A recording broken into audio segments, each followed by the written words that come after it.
안녕하세요. 저는 평소 사연을 즐겨 듣고 있는 30대 애청자입니다. 평소 사연을 들으며 제가 겪은 일들이 떠오르곤 했는데 막상 이렇게 사연으로 적으려고 하니 떨려오네요. 긴 이야기가 되겠지만 모두 함께 해주세요. 저와 남편은 같은 대학, 같은 과 친구였어요. 그렇게 10년을 그저 친구 사이로 지냈는데 30살이 넘어가던 무렵 어느 순간 갑자기 남편이 남자로 보이더라고요. 남녀 사이에 영원한 친구는 없다던가요? 남편 역시 저와 마음이 통했는지 그때쯤부터 저를 특별하게 대해주었고요. 그렇게 저희는 자연스럽게 친구를 넘어 연인 사이가 되었고 3년을 연애하다 결혼하게 되었어요. 사실 사귄 지 1년쯤 됐을 때 결혼하려고 준비를 한 적이 있었어요. 그런데 그 당시에 갑자기 서방님이 여자친구가 임신했다고 알려오는 바람에 결혼 준비가 뒤로 미뤄지게 되었었죠. 저희가 알아봤던 식장뿐 아니라 스튜디오, 드레스, 메이크업, 심지어 신혼여행지까지 고스란히 서방님과 동서에게 넘겨줘야만 했었어요.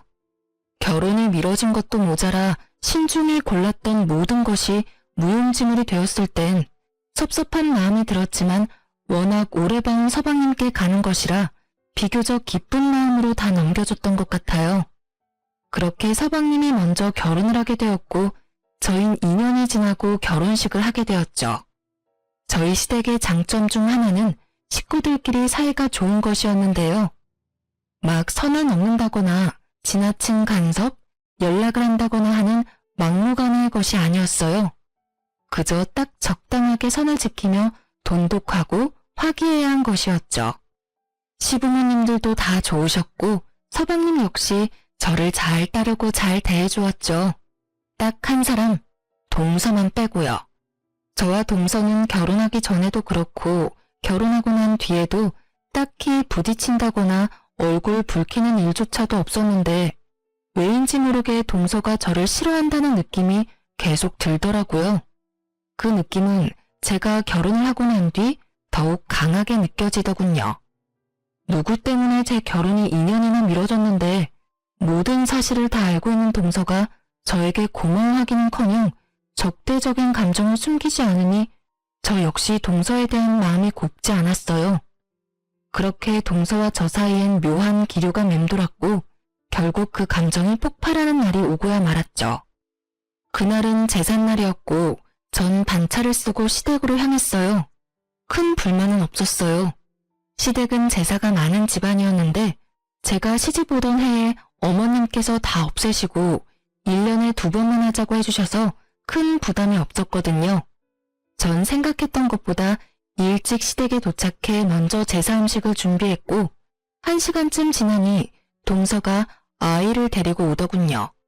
아이도 아직 어리고 하니 동서에게 일을 시킬 생각 따윈 없었기에 전 간단한 인사만 나누고 주방에서 하던 일을 계속하고 있는데 동서가 아이를 안고선 쭈뼛쭈뼛 주방으로 오더라고요. 이리저리 날뛰고 싶어 안달이 난 아이를 안고선 말이죠. 어찌나 그 속이 훤히 보이던지 시집살이 무언지 제대로 알려줄까 하고 고민이 다 되더군요. 하지만 일하기 싫어 안달인 사람 붙잡고 일을 시켜봤자 뭐하나 하는 생각도 들고 그렇지 않아도 힘든데 괜한데 힘을 빼고 싶지 않아 그냥 아무 말도 하지 않았어요. 자신이 그렇게까지 하면 들어가서 쉬어라는 말이라도 할 줄 알았는지 동서는 이러지도 저러지도 못하고 서서 제 눈치를 살피더군요.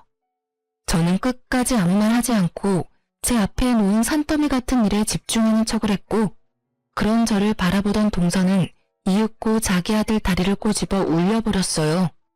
제 눈으로 보고도 참 믿기지 않더군요. 아무리 상황이 그렇다고 해도 어떻게 자기 아들 다리까지 꼬집어 울릴 수가 있는 건지 제가 봤다는 생각은 전혀 하지 못하는 건지 동서는 소름이 끼치는 연기를 펼치기 시작하더라고요. 어머, 넌 또 왜 울어? 형님, 죄송해요.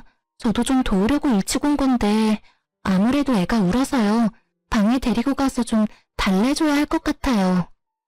연기력이 얼마나 출중한지.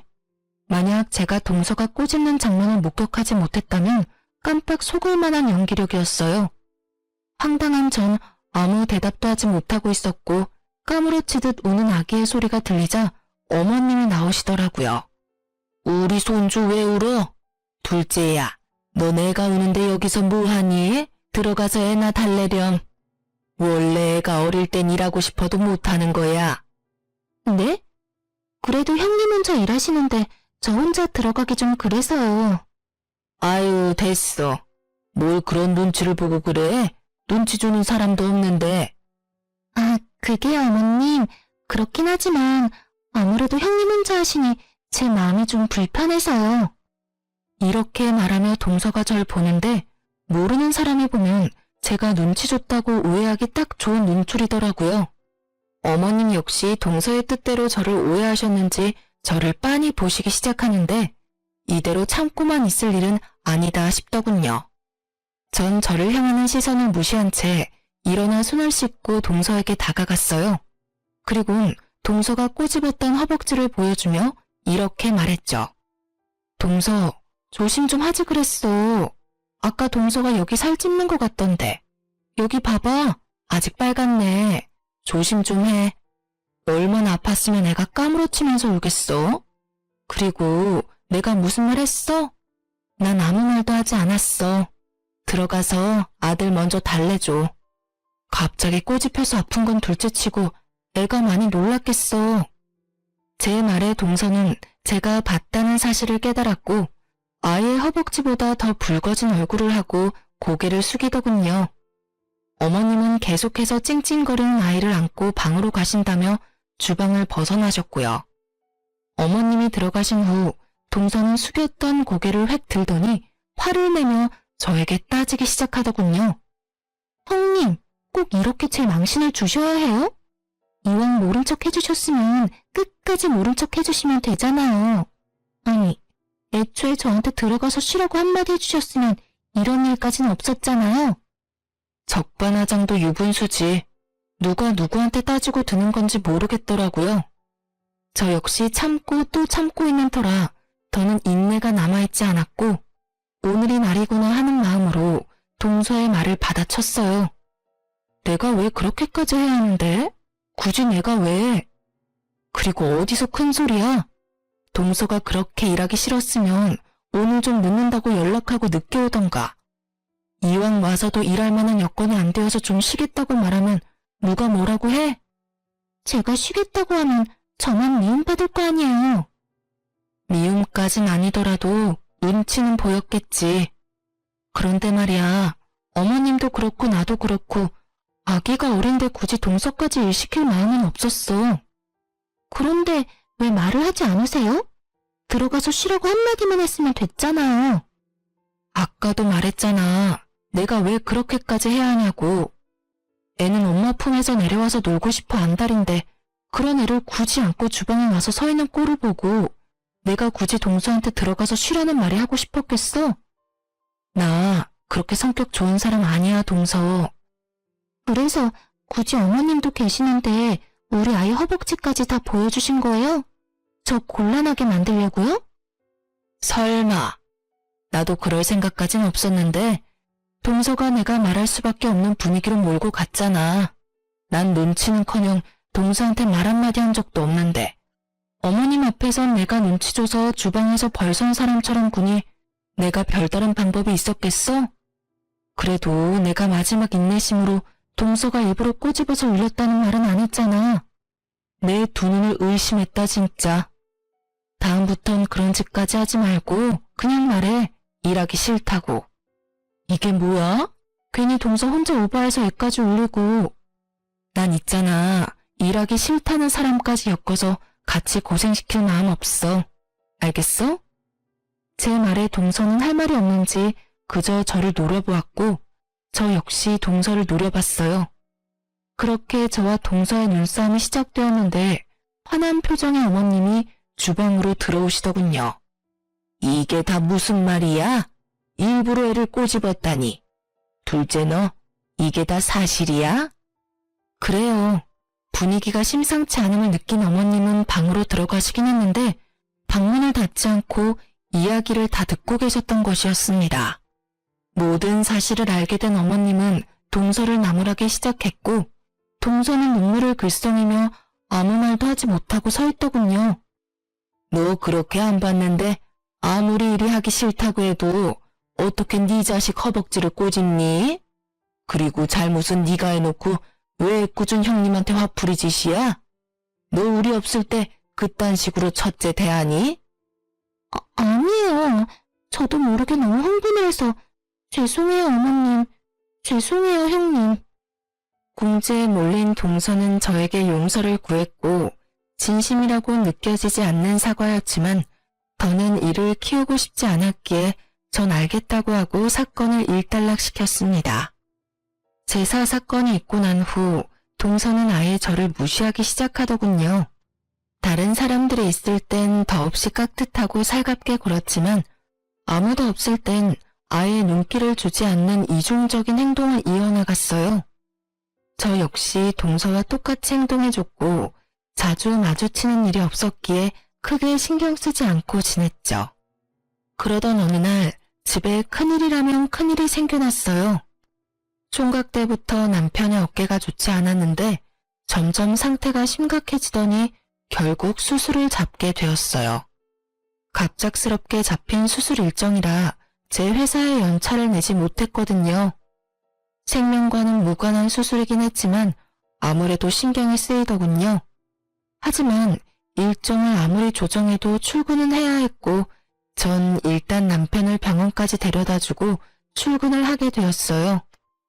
마음이 얼마나 급했는지 초인적 속도로 급한 일을 마무리하고선 다시 병원으로 향했죠. 가는 길에 병원에 전화를 걸었더니 남편이 이미 수술을 마치고 병실로 올라갔다고 하는데 마음이 얼마나 조급해지는지. 그렇게 전 병원에 도착해 남편의 병실로 들어섰고 거기엔 경악스러운 상황이 저를 기다리고 있더라고요.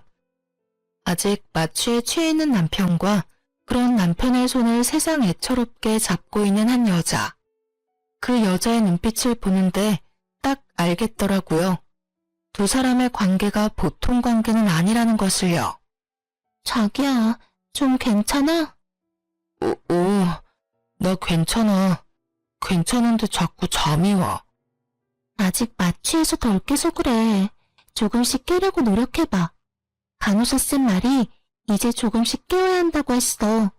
아프진 않지? 아프진 않아. 자기 얼굴 봐서 그런지 하나도 안 아프고 꿈꾸는 기분이야. 자기는 이 와중에도 참. 어쨌든 고생했어.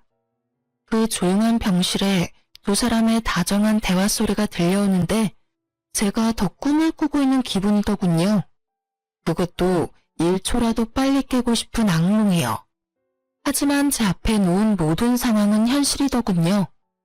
제가 올 줄 꿈에도 몰랐던 남편이 부른 저 여자는 상간녀였고 전 우습게도 굳이 일을 빨리 끝내고 와서 이 모든 끔찍한 광경을 남편의 병실에서 목격하고야 만 것이었죠. 충격에 빠진 것도 잠시 전 그 다정한 모습을 휴대전화에 남기고선 조용히 병실을 벗어났어요. 그날 이후 전 남편이 태어난 날만 기다렸고 남편이 태어남과 동시에 흥신소를 통해 남편의 뒷조사를 시작했습니다. 얼마나 지났을까요?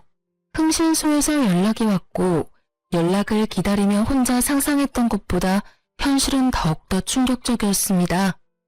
두 사람이 만나기 시작한 것이 얼마 되지 않았다는 건 제 예상과 같았어요. 하지만 충격적이었던 것은 두 사람이 만나게 된 계기였죠.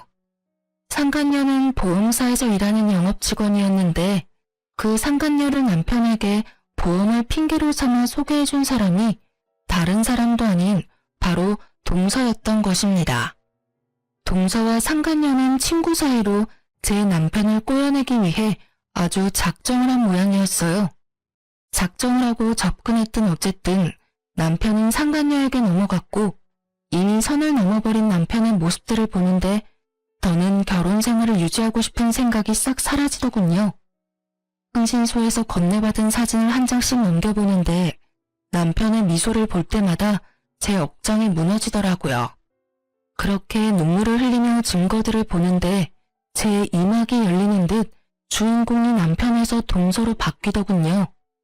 동서 역시 바람을 피우고 있었는데 직업 특성상 출장이 잦은 서방님이 외박할 때마다 아이를 친정에 맡기고 열심히도 더럽게 놀아놨더라고요. 그 옆엔 항상 상간녀가 함께했고요. 끼리끼리 잘 논다라는 말이 어찌나 잘 어울리던지. 그리고 이 모든 일을 꾸민 동서의 계획을 흥신소 직원분의 입을 통해 전해 듣는데 동서가 참 대단하다는 생각이 들더군요. 증거와 사진은 다 보내드렸고 대략적인 설명도 파일로 정리해서 보내드렸습니다. 그리고 이런 말까지 해드려야 하나 말아야 하나 고민했는데 조사하다 한 사실은 모두 말씀드리는 게 원칙이라 말씀드리겠습니다. 네, 하나도 빠짐없이 말해주세요. 그게 동서되는 여자가 이 모든 계획을 세우고 진행했는데 그 이유가 가관이더라고요. 우리 직원이 카페에서 두 여자가 나누는 대화를 들었는데 동서라는 여자가 형님이 자신의 마음에 들지 않아서 그런다며 남편의 형을 제대로 자아할 곳이라고 했다더라고요. 그 집 재산이 꽤 되는데 이혼시키고 그 집 며느리 되면 다 장남 몫이라고요. 한 몫 크게 챙기면 자기 몫도 잊지 말고 나눠야 한다면서 각서까지 쓰고 나눠 가졌다고 하던데요. 물론 이 대화 내용도 모두 녹음했고 이 파일은 전화 끊는 대로 보내드릴 테니 확인해 보시면 될 것 같습니다. 하여튼 그 여자들 보통 여자들 아니니 사모님도 각별히 조심하시는 게 좋을 것 같아서 말씀드립니다. 아, 네. 감사합니다. 수고 많으셨어요. 전화를 끊은 저는 다시 한번 동서의 대범한 행동에 감탄을 금치 못했어요. 제가 아무리 마음에 들지 않는다고 해도 형님 자리를 바꿀 생각을 한다니. 대담하다고 해야 할지 영악하다고 해야 할지 모르겠더라고요. 하긴 그 정도 되는 여자이니 자기 배 아파 낳은 자식 허벅지도 그렇게 인정사정 없이 꼬집어 올렸겠지만요. 어쨌든 이미 모은 증거들은 확실했지만 저는 확실하게 하기 위해 남편의 휴대전화를 뒤져보았지만 이미 다 삭제한 것인지 아무것도 없더라고요. 실망감도 잠시 저의 머릿속엔 차량 블랙박스가 번뜩 떠올랐고 남편이 자는 것을 확인하고 남편의 차로 향했어요. 남편은 블랙박스까진 생각하지 못한 것인지 그곳엔 외도 증거와 함께 남편이 어떤 생각을 가졌는지 적나라하게 녹음되어 있더군요. 자기야, 그러면 이혼하는 거지?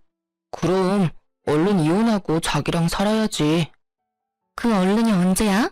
빨리 이혼해. 나 더는 기다리기 힘들단 말이야. 나도 빨리 이혼하고 싶어. 당신 혼자 두고 집에 들어가는 내 기분은 오죽하겠어? 조금만 더 기다려줘. 일단 부모님께 먼저 말씀드려야 해. 알잖아. 우리 부모님 그 여자 엄청나게 좋아하시는 거. 당연히 아들인 내가 우선이겠지만 그래도 혹시 모르니까 좋게 좋게 마무리 짓는 게 우리한테 이득이야. 알겠지? 알겠어. 어쩔 수 없지. 그런데 자기 마음은 확실한 거지? 확실히 나 사랑하는 거 맞냐고. 혹시 사는 건 그 여자랑 계속 살고 나랑은 바람만 피우면서 즐길 생각은 아니지?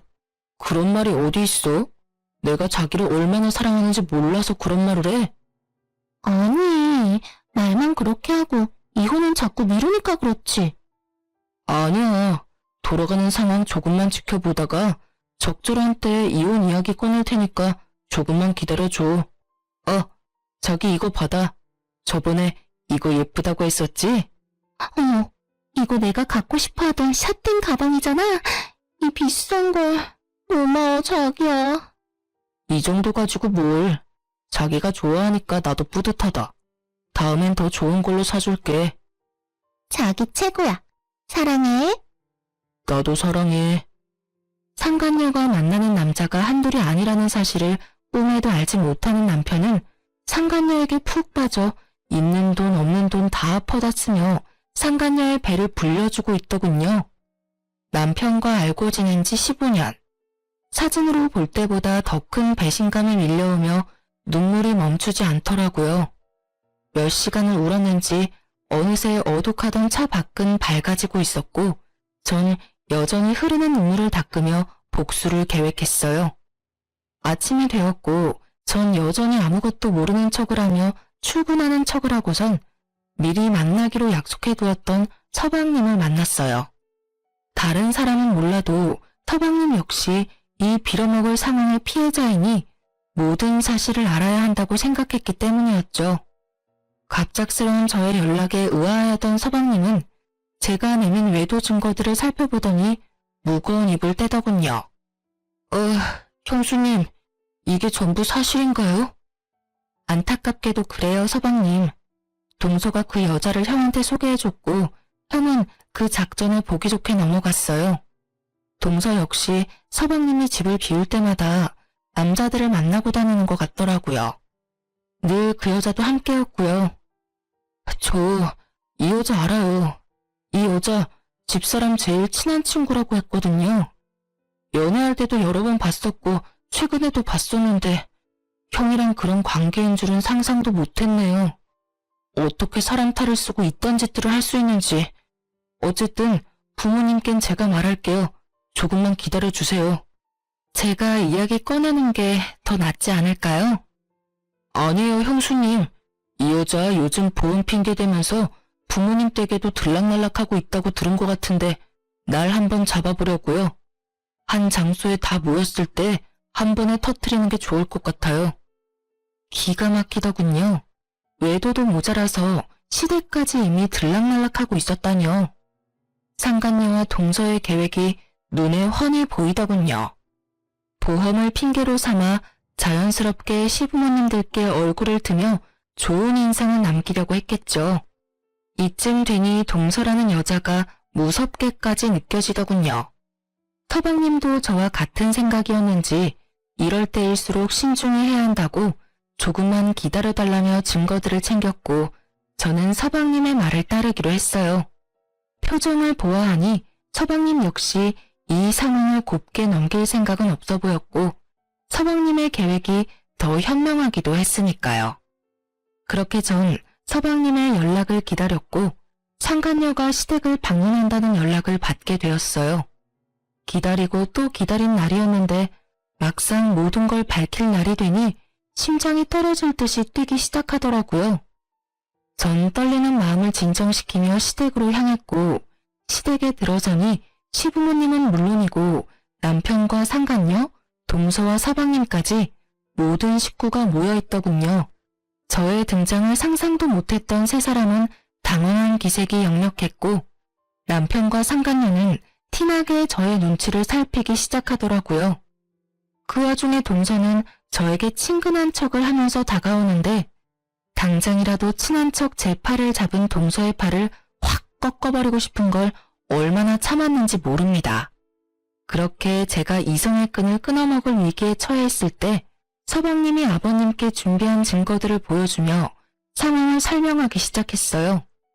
아버지, 이거 좀 보세요. 이게 다 뭐야? 형이 저 여자랑 바람을 피우고 있더라고요. 두 사람이 만날 수 있도록 도움을 준 사람이 놀랍게도 제 집사람이었고요. 서방님의 말에 아버님은 믿을 수 없다는 표정으로 증거들을 살폈고 동서는 어느새 아버님 앞에 무릎을 꿇고 앉아 눈물을 흘리고 있더군요. 모든 상황을 그저 지켜보던 어머님은 보통 상황이 아니다 싶으셨는지 아이를 안고 방으로 들어가 버리셨고 아이가 자리에서 사라지자 아버님께서 남편에게 의중을 물으며 본격적인 대화가 시작되었어요. 이게 다 어떻게 된 것이야? 이 사진들이 전부 사실인 거야? 아버님은 사진을 흔들며 남편에게 물었고 남편은 차라리 잘 됐다는 투로 대답하더군요. 네, 보신 대로예요. 저 이 수정이와 만나고 있고 수정이 사랑해요. 뭐가 어쩌고 저째? 누굴 사랑한다고? 이 여자 수정이를 사랑한다고요. 그래서 드리는 말씀인데 집사람하고는 이혼하고 남은 여생은 수정이하고 살고 싶어요, 아버지. 제가 버젓이 자신의 옆에 앉아있는데도 다른 여자를 사랑하고 있으며 그 여자와 살고 싶다는 남편을 보며 그나마 있던 미운정마저도 뚝 떨어지는 기분이 들더군요. 아버님 역시 저와 생각이 같으신지 남편을 가만히 노려보다 저에게 시선을 옮기신 후 차분한 말투로 질문하셨죠. 아가, 네 생각은 어떠냐? 넌 어떻게 하고 싶어? 저 역시 같은 생각이에요. 저딴 인간하고는 1분 1초도 같이 살고 싶지 않아요, 아버님. 그래. 일단 알겠다. 아버님은 고개를 끄덕이며 생각에 잠기신 듯 하더니 이내 고개를 들며 남편에게 통보하듯 말하기 시작하셨어요. 두 사람 말은 잘 들었고 그렇게 하도록 하자. 일단 결혼할 때 마련해준 집부터 비우거라. 네, 알겠습니다, 아버님. 당연한 듯 답한 저와는 달리 남편은 이런 상황은 계획에 없었다는 듯 언성을 높이기 시작하더군요. 아버지, 그게 무슨 말이세요? 집은 갑자기 왜 비워요? 아버지, 그 집은 저한테 주신 집이잖아요. 그러면 이제 제 집인데 저까지 왜 그 집에서 나와야 하냐고요? 그걸 몰라서 묻는 게야? 그 집은 너희 두 사람이 결혼한다기에 준 집이었다. 엄연히 따져 말해보자면 네가 아니라 내 며느리한테 주는 뇌물과도 같은 거였어. 모자란 내 아들 잘 데리고 살아달라고 뇌물로 준 집인데 두 사람이 이혼한다고 하니 당연히 집은 다시 돌려받아야 하지 않겠어? 집은 비우는 대로 팔아서 며느리한테 위자료로 조금 줄 생각이니 그런 줄 알고 이번 주 내로 집부터 비우거라. 아버님은 최대한 차분하게 말씀하셨지만 그런 아버님과는 달리 남편은 더욱 언성이 높아지더라고요. 그럼 저는요? 그 집에서 나오고 나면 저는 어디에서 수정이랑 새 출발해요? 아, 새로 집 얻어주시려고요? 하긴 이 사람이랑 살았던 집에서 수정이랑 계속 사는 것도 좀 그렇긴 하겠다. 아버지, 그럼 집은 언제 얻어주실 건데요? 어쩜 저리도 머릿속이 텅텅 비일 수가 있는 것인지. 남편을 알고 지낸 세월이 15년인데 저렇게 생각 없는 놈이었다는 것을 처음 깨달은 저 자신이 참 한심스럽더군요. 저리 한심한 새끼인 줄도 모르고 이 인생의 절반을 함께 했으니 말이에요. 저도 저 자신이 이렇게나 한심스러운데 아버님은 오죽하실까 하는 생각이 들었고 제 예상대로 아버님 역시 깊은 회의감이 드는지 긴 한숨 후 단호하게 말씀하시더군요. 네 놈은 이 상황에서 할 말이 그것뿐인 거야? 다른 사람한텐 몰라도 네 집사람한테는 용서를 구했어야지. 네가 그러고도 사람이라고 할 수 있는 게야? 네가 그러고도 집 해달라는 말이 입 밖으로 나오냐 이 말이다. 아버지 그건 어차피 이미 다 안 상황이고 이제 와서 사과 따위 해봤자 뭐예요. 달라질 게 없는데요. 이걸 말이라고 내뱉고 있는 건지 정말 아버님만 아니었다면 그 자리에서 딱이라도 한 대 때리고 싶은 심정이더라고요. 그런 심정도 잠시 저보다 더 격분하신 아버님이 고작 딱이 한 대보다 더 큰 복수를 남편과 상간녀에게 해주시더군요. 그걸 말이라고 하는 게야? 그러면 어떻게 해요? 이미 제 마음이 그런 걸 어떻게 하냐고요? 그건 그렇고 집은 해주실 거죠? 저 수정이랑 같이 살 집 필요해요, 아버지. 아버지 장남이 길거리에서 사랑하는 여자랑 살 수는 없잖아요. 난 너 같은 놈한테 더는 지원해줄 생각 따위는 없다. 네 입에서 이혼이라는 말이 나오는 그 순간부터 난 아들 하나 없는 셈 치기로 했으니 아무것도 바라지 말거라. 아버지, 이러시는 법이 어디 있어요? 내 돈으로 내가 알아서 하겠다는데 법이 왜 나와? 더는 긴말 하지 말거라. 난 그리 결정했고 한번 내린 결정은 절대 번복할 생각 따윈 없으니 혹여나 내가 죽으면 달라지겠지 하는 생각도 하지 말거라. 유언장에 다 적어놓고 죽을 거니 알겠느냐? 아버님의 말씀에 남편뿐 아니라 상간녀의 얼굴까지 사색이 되어버리더군요. 당연했죠. 남편이 가진 거라곤 재산 좀 있는 부모님이 다였는데 그마저도 다 끊긴 위기이니 남편과 상간녀가 그리고 있는 미래가 달라도 너무 달라지는 처지가 되어버렸던 겁니다. 거기에다가 블랙박스를 통해 알게 된 사실으론 그나마 가진 직장마저도 상간녀와 함께 새 출발할 때 아버님께 투자받아 사업을 시작할 요량으로 직장에 사표를 내버렸고 곧 회사에서 나와야 할 상황이니 더욱 앞이 깜깜했겠죠. 사색이 된 남편은 이내 상간녀를 바라보았고 어쩔 수 없다는 듯 이렇게 말하더군요. 자기야, 이왕 이렇게 된 거 나 그냥 이혼하고 열심히 살아볼 테니까 자기도 나 믿고 열심히 살아줘. 그러면 우리 두 사람 잘 살 수 있지 않을까? 남편의 해맑은 굳건한 다짐에 상간녀의 얼굴은 더욱 사색이 되어가더니 이윽고 소리를 지르며 남편을 뿌리쳤어요. 야, 너 미쳤어?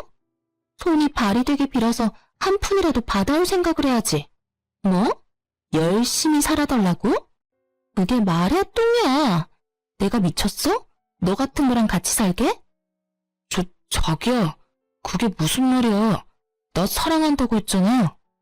사랑 같은 소리 하네. 그건 네가 네 부모한테 받아올 재산이 있을 때나 한 사랑이고 지금 이 상황에선 안 하지, 사랑. 끼지도 않아. 돈도 한 푼 없고 직장도 없는데 능력까지 없는 너 같은 놈이랑 내가 왜 살아? 너 같으면 같이 살겠니? 난 너 같은 놈이랑 살 생각 전혀 없으니까 나한테 들러붙을 생각도 하지 마라. 알겠어? 한바탕 파보인 상간녀는 고래고래 소리를 지른 후 현관을 향해 걸어갔고 그런 상간녀를 동서가 붙잡더군요. 수정아, 진정 좀 해. 네가 지금 이렇게 가면 어떡해. 잠시만, 조금만 진정 좀 하자, 응? 애처롭게도 붙잡는 동서가 불쌍하지도 않은지 상간녀는 동서를 밀치며 정신줄을 놔버린 사람처럼 소리를 지르더라고요. 진정? 너 같으면 진정이 되겠어? 이게 다 너 때문이야. 왜 나한테 저딴 놈이나 꼬시라고 해서 이 거지 같은 상황에 날 엮게 하냐 이 말이야. 그게 무슨 말이야. 너 지금 너무 흥분해서 아무 말이나 막 하는가 본데 흥분 좀 가라앉히자 제발. 격분한 상간녀의 반응에 적잖게 당황한 동서는 말까지 더듬으며 끝까지 착한 척 연기를 펼쳤고 그런 동서가 답답했던 상간녀는 욕까지 곁들이며 설명해 주더군요. 끝까지 연기하기는 이 멍청한 년아. 상황 보면 모르겠어? 다 끝났어.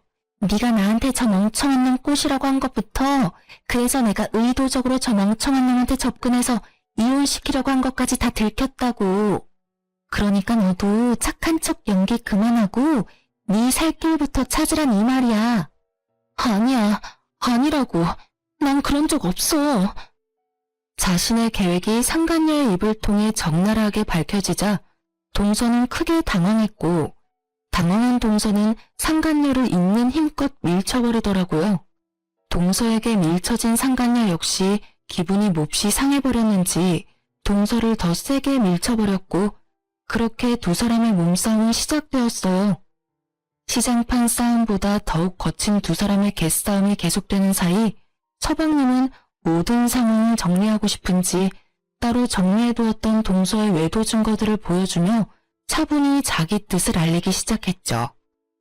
아버지, 이거 형뿐만 아니라 저 사람도 외도를 저지르고 있더라고요.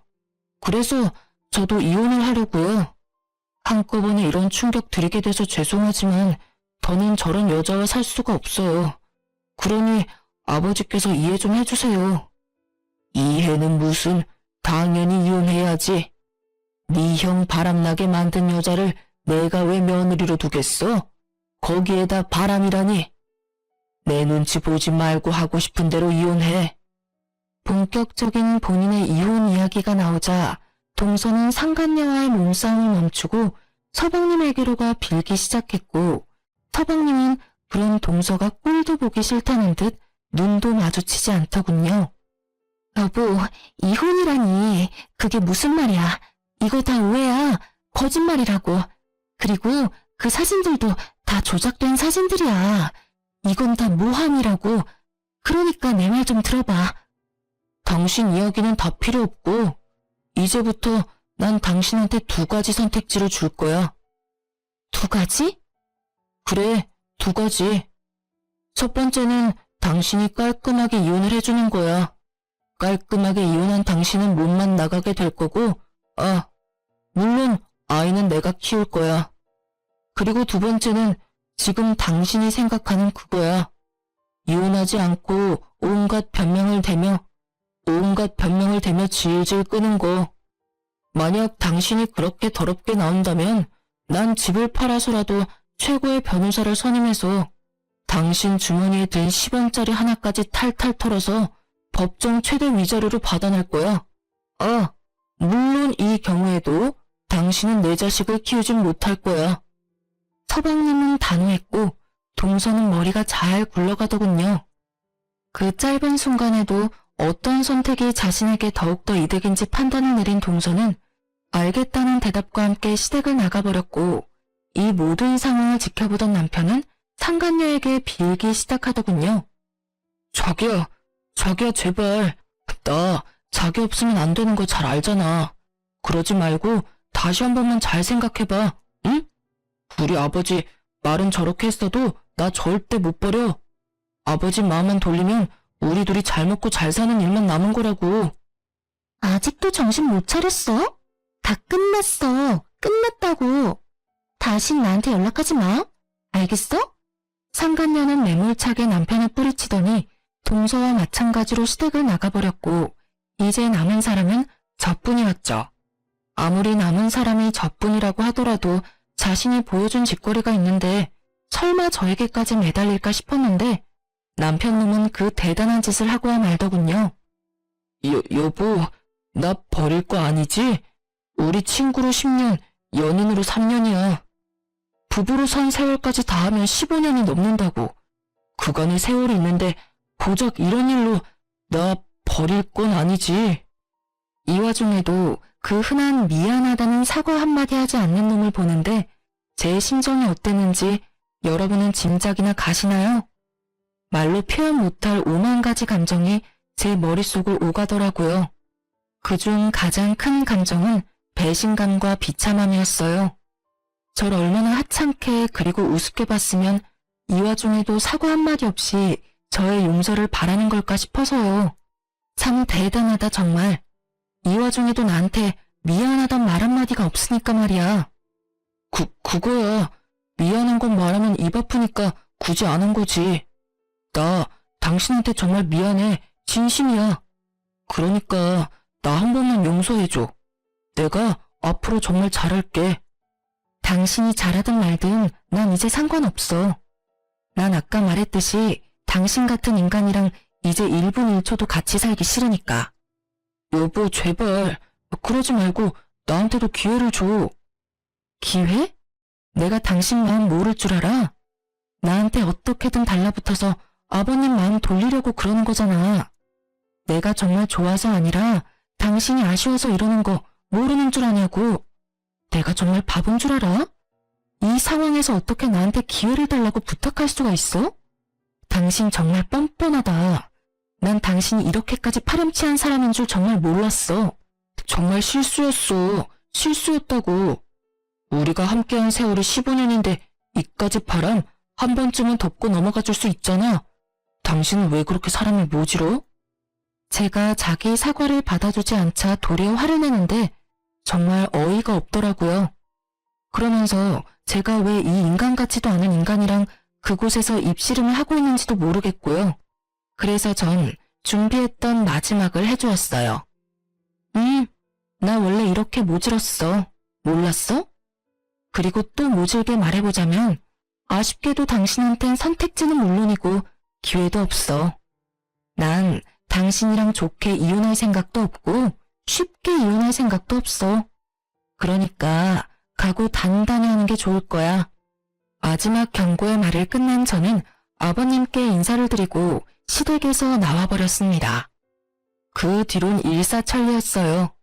남편이 찾아오기도 했고 연락으로 귀찮게 굴기도 했지만 이혼은 막힘없이 진행되었어요. 전 상간녀 소송과 함께 동서에게도 위자료를 청구했고 좋은 변호사분을 만난 덕분에 예상보다 빨리 그리고 예상보다 많은 금액의 위자료들을 받고 이혼을 할 수 있었어요. 서방님 역시 전 동서는 깔끔하게 보내주었지만 상간남 소송만큼은 칼같이 진행했다고 하더군요. 그 많은 남자 중 전 동서가 유부녀인 걸 알면서도 꽤 오랫동안 지속적이게 만나던 남자가 딱 한 명 있었는데 그 남자만큼은 그냥 넘길 수가 없었다고 하더라고요. 그렇게 진행된 상간남 소송으로 서방님 역시 복수를 할 수 있었죠. 서방님과 이혼을 하고 난 후 전 동서는 당연하다는 듯 상간남을 찾아갔다고 들었어요. 하지만 상간남 소송까지 당해 망신이란 망신은 다 당하고 돈은 돈대로 날린 상간남은 이미 그 여자에게 남은 마음이라곤 미움 뿐이었고 그랬기에 전 동서를 받아주는 일은 없었죠. 거기에다가 땡전 한 푼 없는 여자니 혹 붙일 생각이 아니라면 더욱 받아줄 마음이 들진 않았겠죠. 전 남편의 결말도 다르진 않았어요. 저와 이혼하고 난 후 시댁에서도 받아주지 않자 전 남편이 찾은 곳은 상간녀였다고 합니다. 매일같이 찾아가 얼마나 귀찮게 했으면 상간녀에게서 전화가 다 왔더라고요. 이보세요.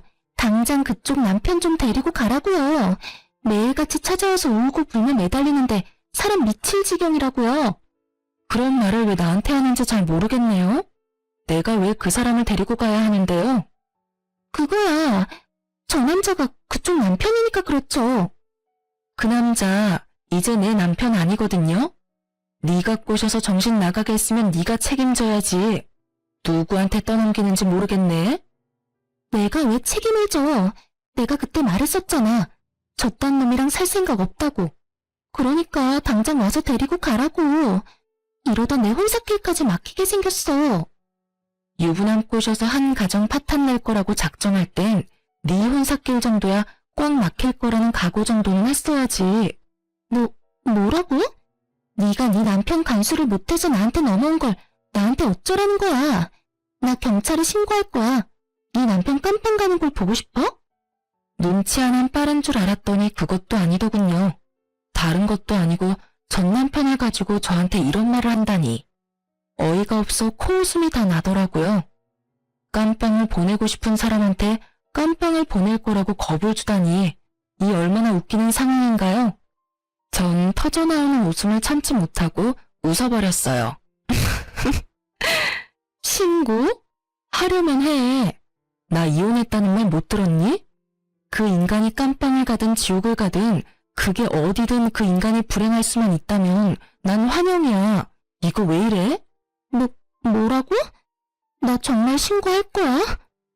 신고하든 말든 맘대로 하라니까. 그리고 샤넬백 사줄 땐 사랑한다더니 쥐뿔도 없는 놈 되니까 귀찮니? 그 마음 이해 안 되는 건 아니지만 그래도 어쩌겠어. 네가 다 그렇게 만든 상황인데. 그러지 말고 품고 살아봐. 잘 살다 보면 또 모르지? 두 사람이 꿈꾸던 재산 물려받아 잘 먹고 잘 사는 미래가 현실이 될 수도 말이야. 아버님이 유언장에도 친히 그놈한테는 한 푼도 안 준다고 적으신다고 했지? 어쩌니?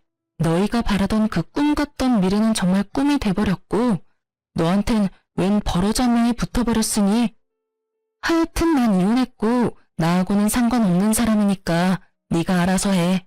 나한테 연락하지 말고. 너야말로 나한테 한 번만 더 연락해서 이딴 되지도 않는 말 또 하면 내가 경찰에 신고할 테니까. 알겠어? 그 뒤로 상간녀는 온갖 욕을 해댔지만 전 전화를 끊어버렸고 그 뒤로도 연락이 오길래 그냥 차단해버렸어요. 정말 신고라도 해버릴까 하고 생각한 적도 있었지만 신고해봤자 뭐 하겠어요. 이리저리 불려다니기만 하고 귀찮아질 것이 분명해 그만두기로 했죠.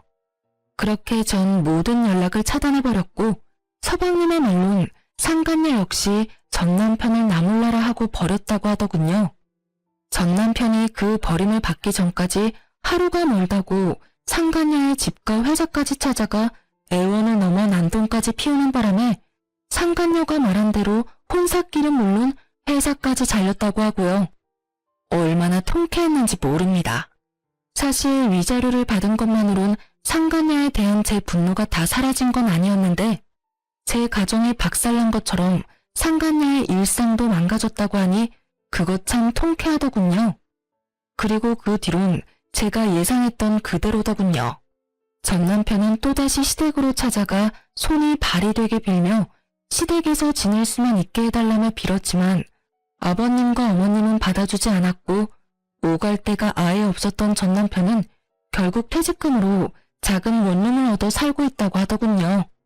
믿었던 모든 사람에게서 버림을 받은 충격 때문인 건지 능력이 부족한 것인지는 모르겠지만 취업은 되지 않았고 그 대신 일용직을 나가며 하루하루를 연명하고 있다고 해요.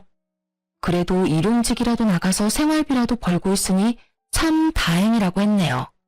돈 한 푼 벌지 않고 수중에 있던 돈마저 떨어지면 저에게 찾아와 또 어떤 귀찮은 짓을 할지는 모르는 일이니까요. 그 소식을 마지막으로 전 서방님을 비롯해 시댁과의 연락도 끊어버렸어요.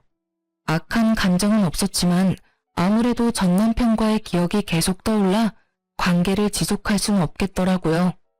일단 저도 살아야 했으니까요. 전 이혼하고 난 후 사연에서 듣던 것처럼 잘 지내지진 않더군요. 남편을 사랑하는 마음이 남은 건 아니었지만 몰아치는 감정의 소용돌이 속에서 방황했던 것 같아요. 때론 슬펐고 때론 무기력했고 때론 한탄도 했고요. 괜찮아졌다 싶으면 어김없이 떠오르는 함께했던 세월이 저를 참 많이도 힘들게 괴롭혔습니다. 한동안은 그 모든 감정을 외면한 채 지냈는데 외면하는 것이 정답이 아니라는 생각이 어느 날 들더군요. 그날부턴 전 그 감정들을 당연한 일이라고 여기기로 했고 그 당연한 힘듦을 받아들이기 시작했어요. 그렇게 3년이 지난 지금은 사연으로 이혼 이야기를 적을 만큼은 덤덤해진 것 같아요. 아주 가끔은 좋았던 기억도 또 가끔은 나빴던 기억도 떠오르긴 하지만 그마저도 그랬었지 하고 씁쓸한 웃음 정도는 지으며 넘길 수 있는 정도가 되었어요. 요즘 전 작은 카페를 차려 운영하고 있어요. 회사는 이혼 후 마음이 많이 힘들었던 시기에 동료들에게 민폐만 끼치는 것 같아 그만두게 되었고 한동안은 휴식기를 가지다 찾은 취미가 커피였어요. 평소 제빵을 좋아하기도 했던 터라 쉬는 동안 기분 환기도 시킬 겸 배워뒀던 것이 직업이 되었네요. 처음엔 적자였던 가게가 이젠 꽤 좋아졌어요. 나름 단골도 많이 생겼고 수입도 많아진 것이 꽤 괜찮은 가게가 되었죠. 그렇다고 해서 너무 바쁜 것은 아니라서 저만의 시간을 보내기에도 딱 안성맞춤이에요. 전 이런 제 삶에 아주 만족하며 지내고 있고 앞으로도 제 삶과 저의 안정을 위해 더 노력하고 더 열심히 살아갈 예정이에요. 이로써 제 이야기는 끝이 났어요. 어떠셨나요? 욕들 많이 하셨나요? 전 사연을 들을 때마다 혼자 그렇게 욕을 하거든요. 어쨌든 저의 긴 이야기 잘 들어주셔서 너무 감사하고 또 감사합니다. 오늘도 좋은 하루 되세요.